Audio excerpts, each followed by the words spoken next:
Hello everyone, and welcome to my sort of fake sewing room. It's the floor. I just did this mock-up for the kirtle or the guna that goes over top of my 9th, 10th-ish century medieval costume that I'm working on. I'll show you the pattern that I'm working off of, and I'm also working off of a tutorial by Ellen Abrahamson. I think she's from Sweden. Anyway, she has a really good video that I'll link in the description below about making a medieval kirtle. This is the pattern book that I have, and I'll open up the pattern that I'm using in here. It's got quite a lot of patterns, but I'm using this one here, so a Saxon woman's gown, but I have moved this sort of swoop up a little bit more on me. This is 1/8 inch to an inch, so 1/8 scale. I could have just scaled this up, but I'm doing it a little bit differently. So I've got this curve here. Mine's a little less gradual because I have my exact bust measurement, so I know what it needs to be. The sleeves you see will attach here, not normally where they would, which would be like up here at Z. And then I'm doing this swoop out here on the skirt as gores instead of actually as the same piece as this skirt, because I want, otherwise this would be a bias, sewn to a bias, and then this little bit down here will get all droopy, which maybe they're compensating for with this eeny weeny like whoop at the end. But anyway, I'd rather do gores. I think they look really nice, and I'm gonna do probably 4 instead of just 2 on the sides. There will be 1 in the front middle and the center front and the center back, and then yeah, the sleeves will attach afterward. So the mock-up that I did doesn't have like the full skirt, and it doesn't have the full sleeves because I have less mock-up fabric than I thought I did. And I just needed to make sure it went on over my head, and it does. So I'll show you the painting that we're working off of. You can see it there. I have it on my desk just for some inspiration, and there's some other YouTube artists' art over here, if you can see. But yeah, so it's gonna be in gray. It's gonna be in a really nice linen. And I've also done a test with the linen fabric just to get used to it, so I know how it's going to behave now. And I think sewing this really nice guna or gown or kirtle is, I think it's going to be pretty straightforward. Just a lot of hand sewing and a lot of podcasts and YouTube videos. And maybe I'll just rewatch The Last Kingdom because that's the only media I like, apparently.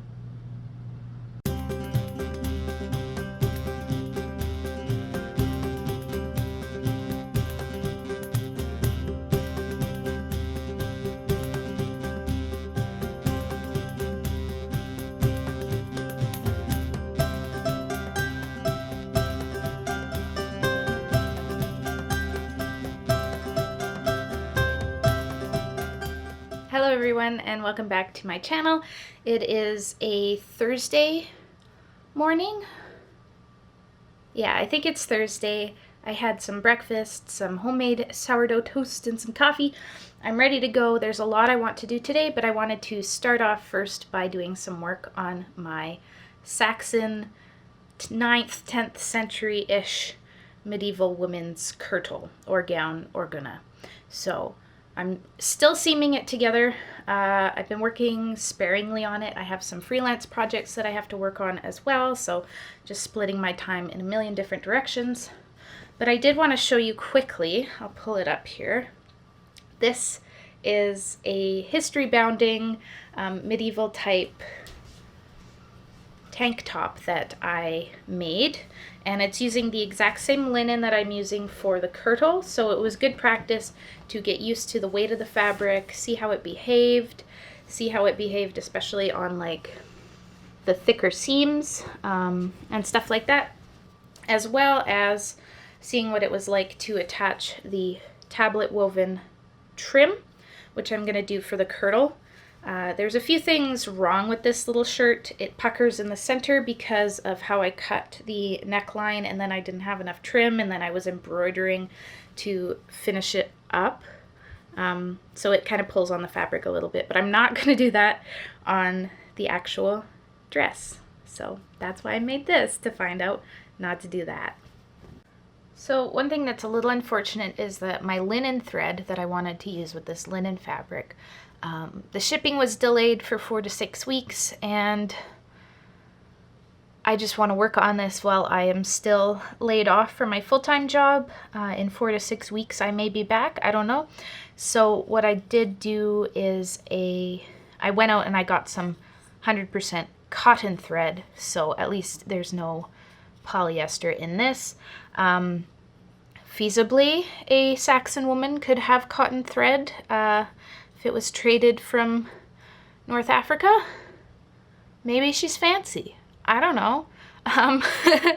But anyway, it's a little bit lighter than the fabric, but it doesn't really matter. You're not going to see much of it from the outside. This is the attachment of the arm that I started working on. So you can see this is the shoulder seam here, and this is where the sleeve attaches partway down the shoulder, so about at the bottom of my deltoid, or the start of my bicep. And of course on the other side, it's not pressed yet. I'm going to press the whole thing at the end. Yeah, you can't hardly see. You can see a little fleck of the thread, but you know, that's fine. And my stitches have not been super neat. I got out of practice, I guess, by not sewing for a little bit, and plus my hands. I've also been practicing with my thimble, which I've gotten used to using this sort of crook in my middle finger for the tension on the thread. I don't know if that's what you're supposed to do. I really don't know anything, but I have this thimble, and I think that's sort of messing up my stitches too. But I gotta relearn. I gotta do this for the sake of my hands. Okay, so next up we're going to attach the other sleeve on the other side. So here is the unfelled shoulder seam. I'm going to fell this, attach the sleeve, and then sew all the way along the sleeves down to the notch in the armpit here that I put on my pattern, and then we'll start attaching the gores.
Alright, so here's the costume with the sleeves done. Basically, it fits.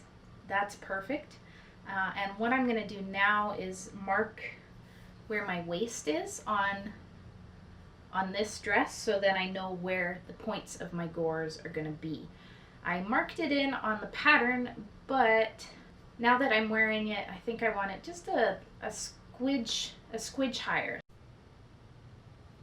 I have marked how high up my gores are going to go, which is to here, right in the top corner of the camera. I have cut the front and back slits for the front and back gores down the center of each panel. I have trimmed the neckline to be the shape that I want it to be, sort of a rectangular shape based on that carving of Saint John the Evangelist that I showed you in part 1. So now I'm just pinning the first gore on, right sides together, starting at the notch where I want them to go to, and leaving a little extra, of course, because they'll need a little bit of extra fabric right near the top to create that good triangle seam. All of the gores will be attached with a running back stitch along all of the seams. Then the seams will be felled, and then the bottom and the neckline will be hemmed.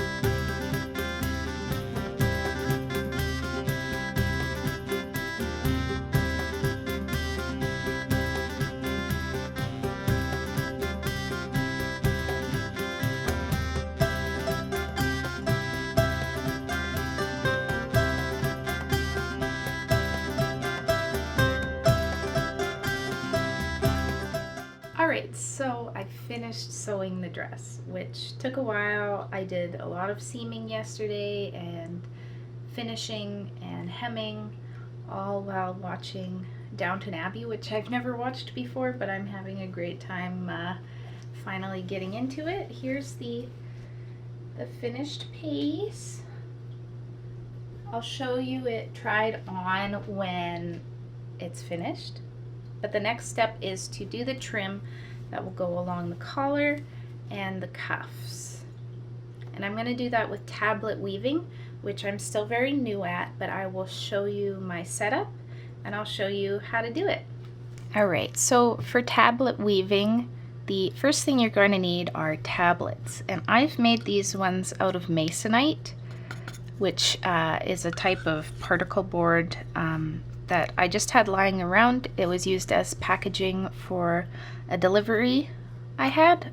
So I just basically cut them into 3" by 3" squares and drilled a hole in the corner of each. Then I sanded them down so that they wouldn't create as much dust. The masonite does sort of create a little bit of particle dust, but it's easily swept up. And when I'm able, I will be upgrading to wood or bone tablets because I do quite like this process. But I wanted to make something that was free, basically, for me to try out in the beginning. And this is what I had around. So these are my tablets. I have 8 of them. You can use as many as you want, basically. I'd say minimum 8. I'm definitely going to make more when I get around to it, but I don't need more for this project, so we're just gonna stick with 8. Now I also have them labeled in the corners as A, B, C, and D, clockwise from the top left. And then I have them marked on a couple sides so that when I have them threaded and I'm weaving, I can tell sort of where I am. So there's this line and there's this fat line, and then that sort of gives me a hint of where I am. Usually this will be the starting line, the blue line on the AD side. So that's what you need first. And you also need a shuttle. So this could be really anything with some yarn wrapped around it, but I find having an actual shuttle shape, and of course this one isn't perfect, and it's again made out of the masonite, but it does the job. It has a nice edge here that you can use to beat down the weaving as you're going. You're also going to need what you're going to weave out of. So in my case, that's going to be 2 colors of wool yarn, and of course wool being a very historical fiber, this'll do just nicely. The white is a bit of an off-white and it has some variation to it, and the brown, I just think it's such a gorgeous color. So this will be the colors for the trim on the dress, and I think they go really nicely with the fabric. So you get sort of the cool gray, the warm brown, and the nice crisp white. So I think that's going to look really good. Secondly, you're going to need to figure out how much trim you need. So I measured the sleeves, the cuffs of the sleeves and the neckline, and I'll need about 50 inches of trim. So I'm going to aim to weave about 60 inches of it so that I have some extra. Next, you'll need a pattern. So I've made my own pattern here. If you can see it there, it's very simple. It's basically going to be these white diamond or cross shapes with white on the outside and then the brown filling it in. And this one I will do by doing 4 rotations forward and 4 rotations back, and that'll make more sense once I thread the boards and get started. One thing you'll also need is a place to anchor your weaving to, and you could tie it to a bedpost, you could tie it to a railing on a stairwell. I don't have stairs and I don't have bedposts, so I just bought a clamp from the hardware store and I have that on my desk. You'll notice here that I have S, S, S, S, and Z, Z, Z, Z written on the bottom here. That's the method in which to thread your tablets, and it just basically means that not all your thread is coming out of the same side of the tablet, which makes it easier to turn the tablets once you are in the thick of it. So we will thread our tablets and I will show you exactly what that means. So for tablet number 1 here, you can see that A, B, C, and D are all threaded with white, and they're threaded on the S side. So we take card here. This is the top, the AD side. So basically that means that this side is the side that we want the thread to come out of,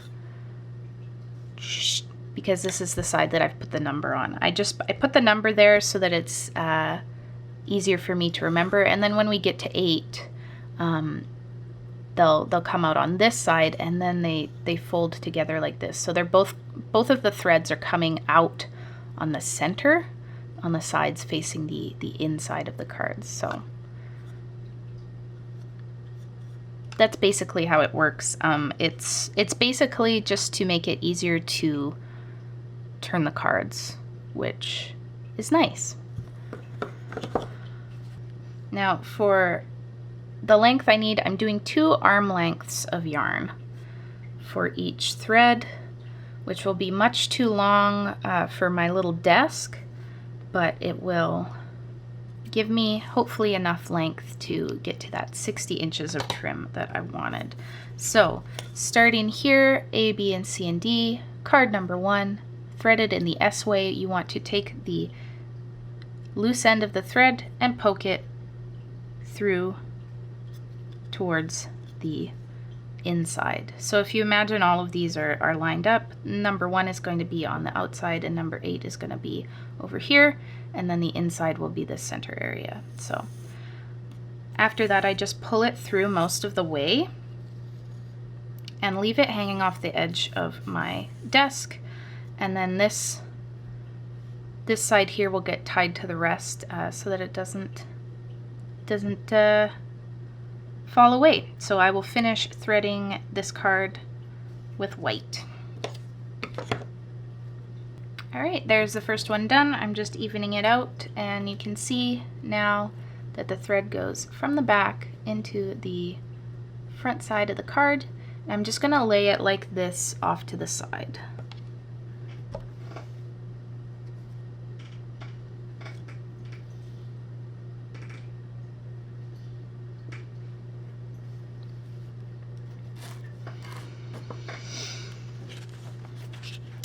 Next up on tablet number 2, we have all brown. So we'll go ahead and do that. And then we will finish off the pattern for all of the rest of the tablets. And then I will show you how I set them up for weaving. All right, so once we have that done, you're gonna stack the second half of your cards from 8 up, so 8 on the bottom, and then 7, and 6, and 5, because that way, once we consolidate them with the first half, like so, like a sandwich basically, it'll go 1, 2, 3, 4, 5, 6, 7, 8. So now that you've got all of this, the next thing to do is just tie all of the tops together so that they don't go anywhere. And then I try to get them all to about the same length. And obviously, behind me where you can't see, there's a lot of yarn. There's a lot of yarn. It's like spilling onto the floor. But because I'm being quite gentle with it, it's not going to get all tangled up. So just don't move it around too much in this early stage, because otherwise it will get tangled. I'll just tie it with a little extra length of yarn here, and this big ugly end of yarn isn't going to show up on your finished trim, so it's not really a big deal.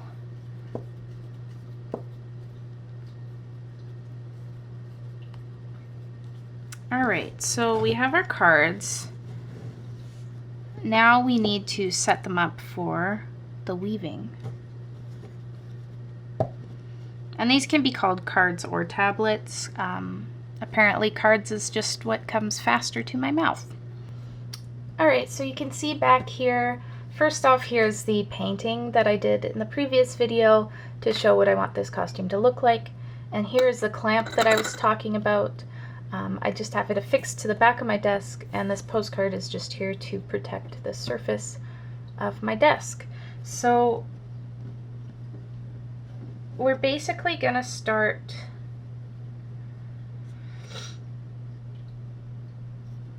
by taking all of this yarn, and we're gonna tie it to this. Now I'm just looping another length of yarn through this opening,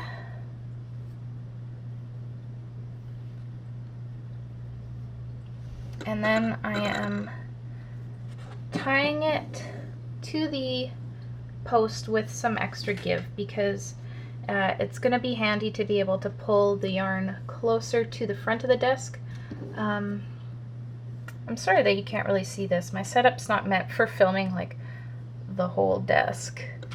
And then I'm just putting the excess around here to keep it all secure.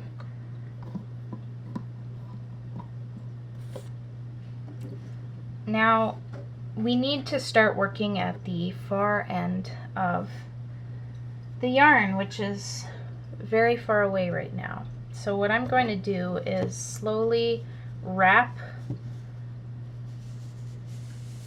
this length of the yarn around the post. So we'll start with that extra bit of thread there, and then eventually you'll get to wrapping the yarn that's closer to the tablets. And you'll see that it's going to twist up a little bit. That's kind of just unavoidable. And it won't matter too much for the finished product, because as we untwist it, the yarn will untwist again. And there are contraptions, perhaps they're called looms, that are meant for tablet weaving that will make this a lot easier. But obviously I'm doing the budget edition, so if you're not into purchasing a loom already, or you don't have one, this is what I do. And it's functional. It may not be pretty, but it works.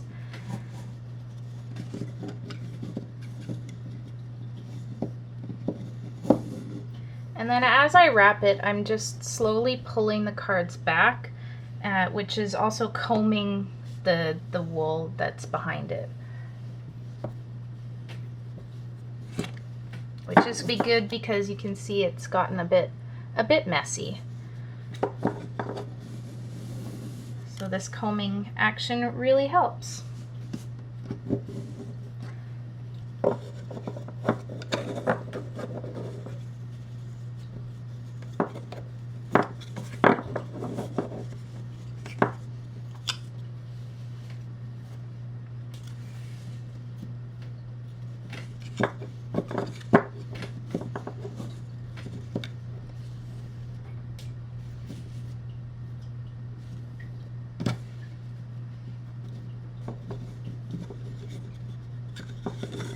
Oh dear, we got a problem. But there, tugging on it undid that, so.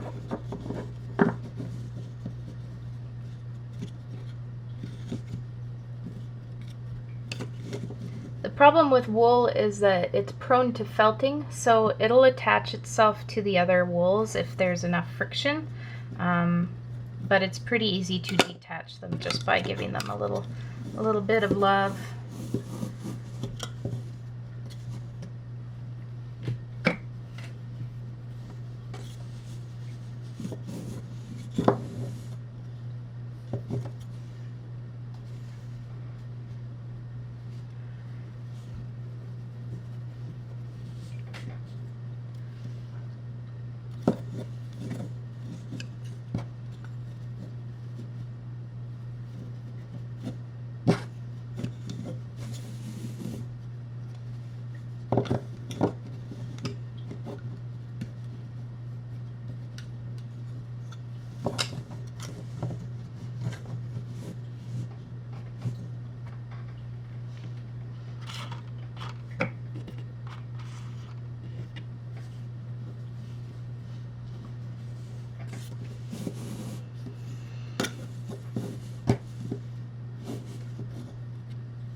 Now this might look ugly, but the knots are not really as bad as they seem, so.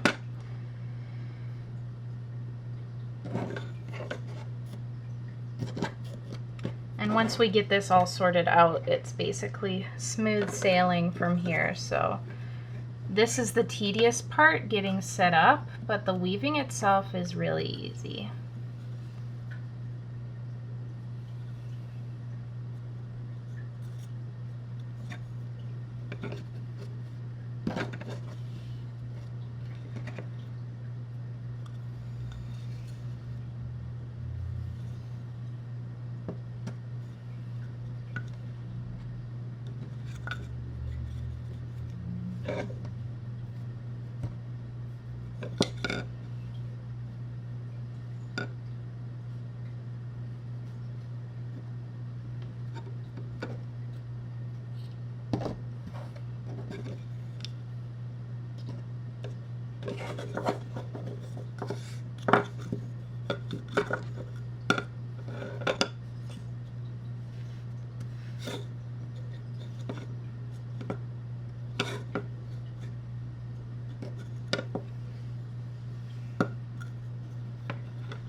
Alright, so now that everyone's in their right place, I'm going to tie a knot at the end of the yarn.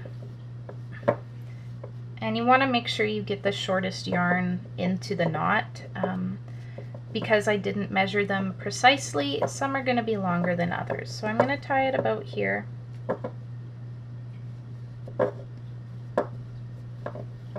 Just a nice big knot, and you can see I've got the shortest end in the knot, which is about here. I know it's like almost off screen. Alright, so give that a good tug. That's tied now. You can trim the excess here, because you're not going to need that.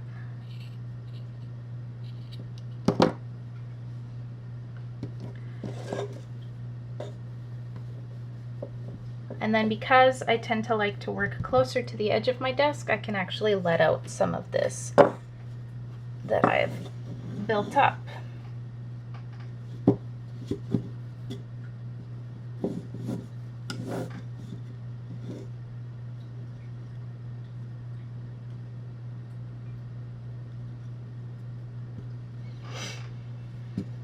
Maybe not quite that much. I'll put one loop back. Alright, so now we're at this stage here.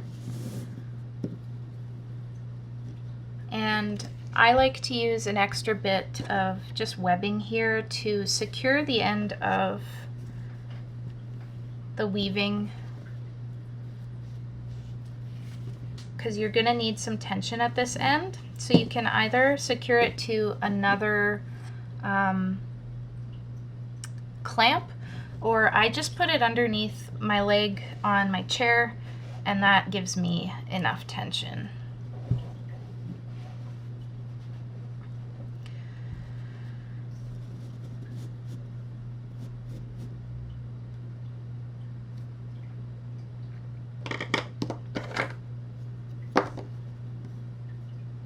Then I'm going to take the thread of the shuttle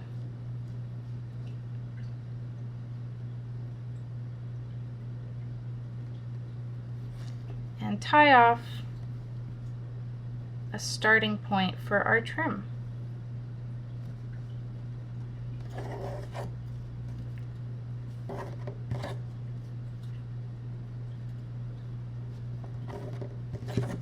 And just to keep it tight enough, I'm going around there a couple times, and then we can begin. So this is our starting position. This has A and D facing up. You have the blue line and they're all matched up. You're going to take the shuttle and you're going to pass it through the shed, which is this gap between the top and bottom threads.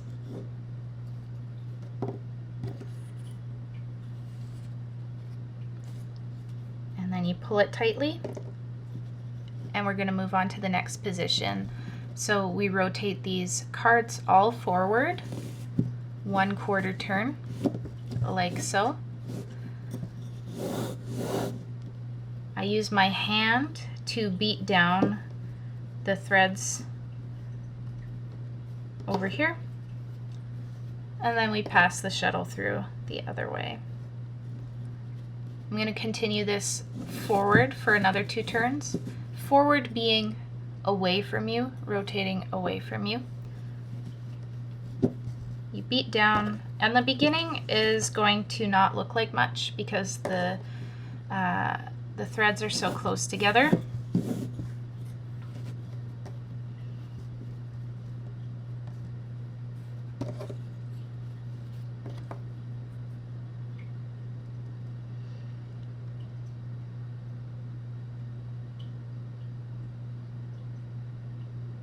All right, and then I'm going to start going backwards, which is to turn them towards you.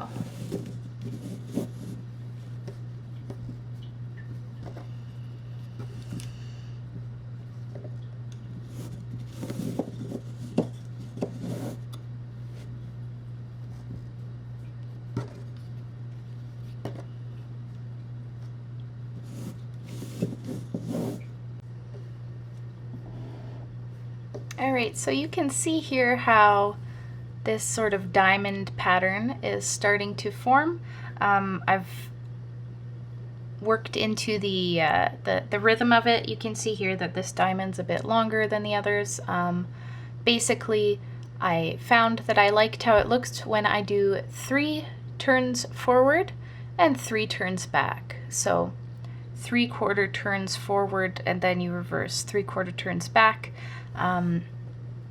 And that way you're not getting a double of any of the sides of the tablet, and you get this nice little repeating pattern. So I'm going to continue with that for 60 inches, I guess, and try to get as much of this done today as I can.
Alright, so here is the finished dress.